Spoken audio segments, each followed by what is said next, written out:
दिल्ली में हाल ही में हुए कार ब्लास्ट के मामले ने पूरे शहर को हिलाकर रख दिया है। अब बड़ा खुलासा हुआ है कि उमर ब्लास्ट से पहले कई बड़े इलाकों में गया था। इस हमले के संदिग्ध आतंकी उमर मोहम्मद की I-20 कार की मूवमेंट राजधानी के कई अहम और भीड़ भाड़ वाले इलाकों में ट्रैक की गई है। जांच एजेंसियों के अनुसार उमर मोहम्मद ने इस हमले के लिए बड़ी सावधानी और योजनाबद्ध तरीके से तैयारी की थी। शुरुआती जांच में सामने आया है कि धमाके में इस्तेमाल होने वाले विस्फोटक पदार्थ की गुणवत्ता काफी हाई ग्रेड और खतरनाक थी। सूत्रों की माने तो इसमें मिलिट्री लेवल के एक्सप्लोजिव का इस्तेमाल होने की संभावना को पूरी तरह से नकारा नहीं जा सकता। जांच में ये भी पता चला है कि इस पूरे मॉड्यूल को हैंडल करने वाला मुख्य व्यक्ति विदेश में बैठा हुआ था, यानी इस साजिश के तार सिर्फ दिल्ली या भारत तक ही सीमित नहीं है, बल्कि इसका नेटवर्क अंतर्राष्ट्रीय स्तर तक फैला हुआ था। इससे साफ संकेत मिलता है कि ये कोई आम आतंकी घटना नहीं थी, बल्कि इसके पीछे एक बड़ी और संगठित साजिश काम कर रही थी। I-20 कार की मूवमेंट को लेकर जांच एजेंसियों ने काफी डेटा इकट्ठा किया है। सबसे पहले कार को कनॉट प्लेस इलाके में दोपहर लगभग 2:30 बजे के आसपास ट्रैक किया गया। इसके अलावा कार को मयूर विहार इलाके में भी देखा गया। ये दोनों इलाके दिल्ली के व्यस्त और व्यावसायिक हब में आते हैं।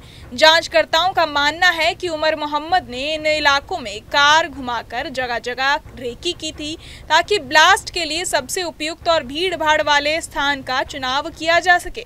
यानी ये सिर्फ एक मौके का हमला नहीं था, बल्कि पहले से सोची समझी रणनीति के तहत अंजाम दिया गया हमला था।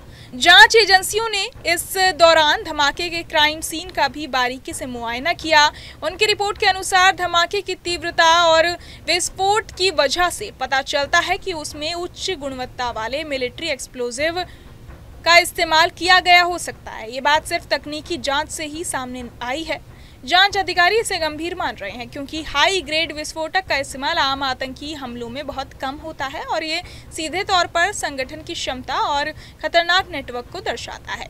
सूत्रों का कहना है कि उमर मोहम्मद की हर मूवमेंट और प्लानिंग काफी सावधानी से की गई थी।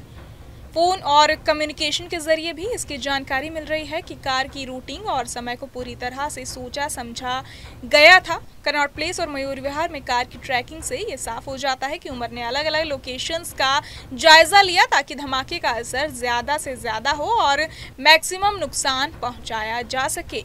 इस पूरे मामले में सबसे चौंकाने वाली बात यह है कि इस आतंकी मॉड्यूल के हैंडलर का विदेश में होना, इसका मतलब है कि हमले की योजना केवल स्थानीय नहीं थी, ये किसी अंतर्राष्ट्रीय आतंकी नेटवर्क से जुड़ा हुआ है। इस तरह के नेटवर्क आमतौर पर आधुनिक तकनीक, हाई ग्रेड विस्फोटक और सटीक समय प्रबंधन का इस्तेमाल करते हैं। इससे साफ हो जाता है कि दिल्ली का ये हमला न सिर्फ खतरनाक था, बल्कि इसके पीछे काफी रणनीतिक सोच और दूरगामी योजना भी थी। दिल्ली का ये कार ब्लास्ट सिर्फ एक अकेला घटना नहीं थी। उमर मोहम्मद ने अपने I-20 कार के जरिए कई इलाकों में रेकी की।